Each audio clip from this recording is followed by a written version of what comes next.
paradox of love from a psychoanalytic perspective. What is love? It's what fuels us. It's what sustains us, motivates us in life, helps us carry on. Yet, when we try to find words to describe exactly what it is, we struggle. I quote Carl Jung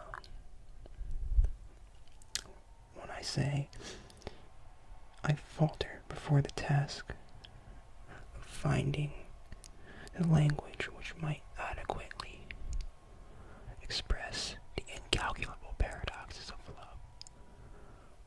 Whatever one can say, no words express the whole. I quote Carl Jung often in this video. He's a big part of psychoanalytics, after all. So what does this lead us to believe? That we struggle to find words when trying to describe love? Well, it indicates that love is an endpoint of language. What is an endpoint of language? Well,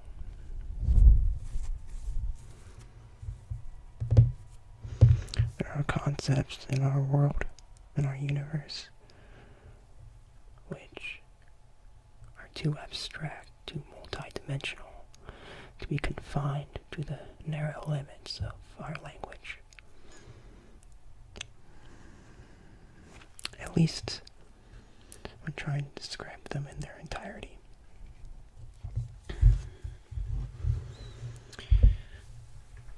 For example, entities such as emotions and arts and religious beliefs often subscribe to this implicit nature of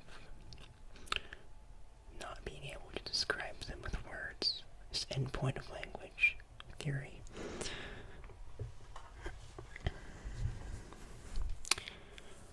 I quote Carl Jung, CJ, quote him again,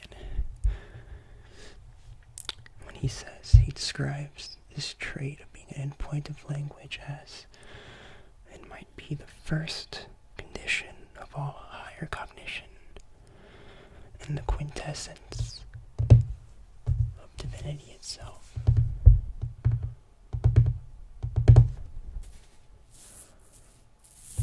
What could that mean? Well, if you look at the higher cognition part of this quote, dissect that, you could exemplify it with how Albert Einstein famously told that he often thought more so with images than with words. His thoughts were too complex, too complicated to stick with just words and their expressions. And then we look at the quintessence of divinity itself, the latter half of this quotes.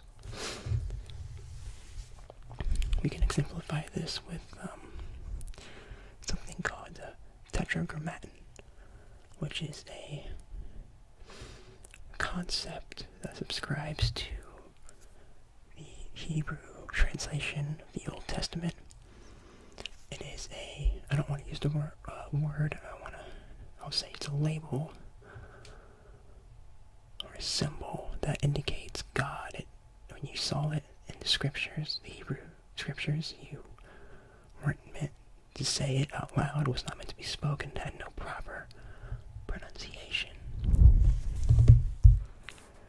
Just whenever you saw it, you knew that it meant God. And this is something that has been altered in modern translation. Now, whenever you read over the spot where tetragrammaton would be in the Bible, the Old Testament, it is replaced with Yahweh. I digress, though. I digress greatly from the topic. You get the point. Love is very difficult to describe verbally, to assign words to. But it's not just that that makes love so paradoxical. It's also entirely subjective. It's perfectly subjective, actually. We are born into this world inherently knowing what love is. No one teaches it to us. We are not taught what to love. It's just something we do, naturally. And it's strange. It defies logic in this sense. What love is to one person, what it means to one person may be entirely different to another person. You can never properly convey or understand what love means to one person to another, because you can never be each other. We are each our own, and each of our versions of love is our own in that sense.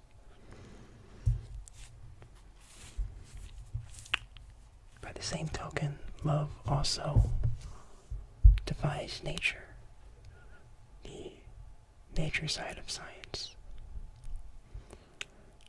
This can be seen in how love is like the only thing that can cause someone to sacrifice their life for that of another, and that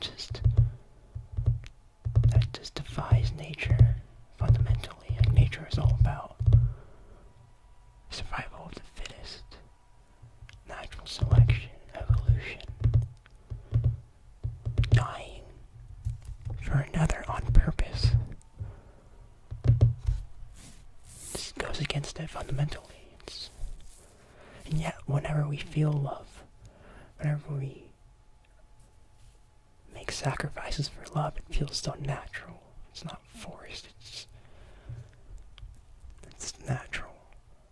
Love is naturally unnatural. It's truly a paradox.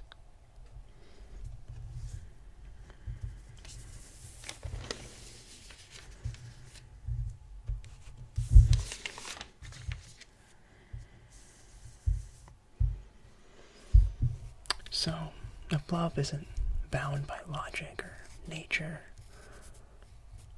what then confines it? Or is it limitless? It's so limitless, in fact, that Carl Jung, CJ, he hinted at a belief that it is actually something superior to human existence altogether. Love is a force that connects us all, and more so connects us all to the universe around us as a unified, undivided whole. Now, in my biggest Carl Jung quote yet, he describes how being a part of this whole, being a part, man cannot grasp the whole. Being merely a part, man cannot grasp the whole. He is at its mercy. He may assent to it, or rebel against it, but he is always caught up by it, and enclosed by it. He is dependent upon it and sustained by it. Love is his light and his darkness, whose end he cannot see. Love ceases not, whether he speaks with tongues of angels, or with scientific exactitude, and traces the life of the cell down to its uttermost source. Man can try to name love, showering upon it all the names at his command, and still he will involve himself in endless self-deceptions.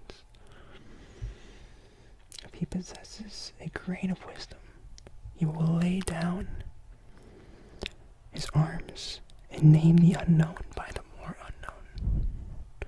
That is, ignatium par ignatius. That's Latin, I guess. That is, by the name of God. This is a confession of subjection and his dependence. But at the same time a testimony to his freedom to choose between truth and error.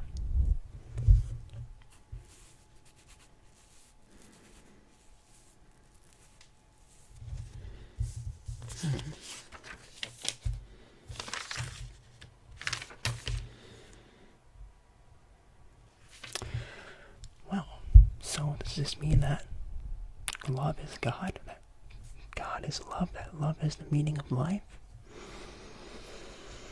I don't know. Perhaps it is in situations like this that the phrase, well, isn't that something, is derived. Love is certainly something of nothing else.